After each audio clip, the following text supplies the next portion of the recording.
Actually, I was cleaning up some inks today of Yanzis and templating them and doing production work, getting some pages in also from on the supplemental material. So the supplemental is halfway done. I would say more than halfway done. The second story is 4 pages long, so it's a 16-page story. The other story that's 16 pages is already done. I'm about a third of the way done with this book, so I'm excited. Oh yeah!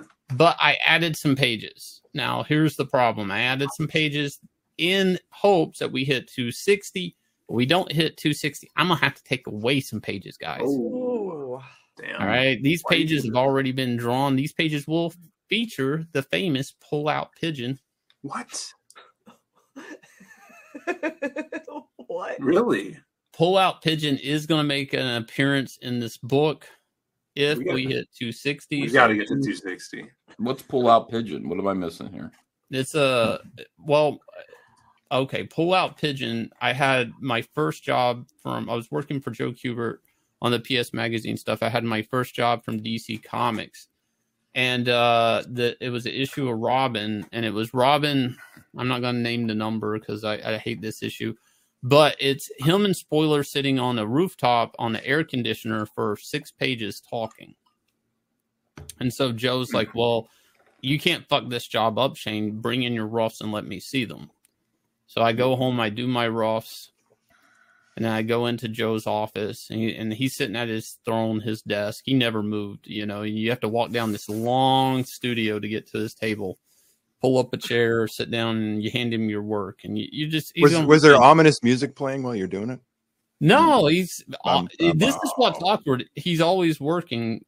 There's always like 3 things on his desk he's working on because of the PS Magazine. Sometimes he was inking Andy and Adam on stuff, and then whatever stuff he was doing, like his lunch, the tech stuff. No, like text. Like I don't know if you ever saw the Italian cowboy thing. He was working on it around that time. But anyway, so he's stopping whatever he's working on to look at my roughs. He's like, okay, so you got these characters on the rooftop. Now he doesn't have the script. He goes to the next page. It's like, so what are they doing now? They're still sitting on the rooftop talking. He's like, they're not moving. He's like, no, this is what the script says. He's like, well, fuck. He's like, you can't take away panels, add some panels, make this more interesting. We get to page 3. He's like, so what are they doing here? He's like, they're still on the rooftop talking. He's like, they're still on they're not doing anything. And I'm like, no, how many pages are they doing? I'm like, 6 pages, Joe. And he's like, what the fuck is DC Comics making today? And he goes, who's your editor? And so now he's taking notes, and I'm like, this is my first job, and you're going to get me fired by firing. Like, Joe's going to call up DC Comics, like, why have you got comic books with people sitting around for 6 pages not doing anything? He just didn't understand it. Like, you know, we're at page 3 or 4. And then he goes, and we get to page 4, he's like, fuck it. We have to pull out and draw a pigeon flying by. And then I'm like, we get to page 5. He's like, they're still on the rooftop. I'm like, yeah. He's like, pull out again. And I'm like, and no, he didn't say that. He's like, what the? He's really mad. And now he's just steaming and he's sitting there quiet. And I'm like, I know what to do, Joe. I'll just pull out and draw the pigeon again.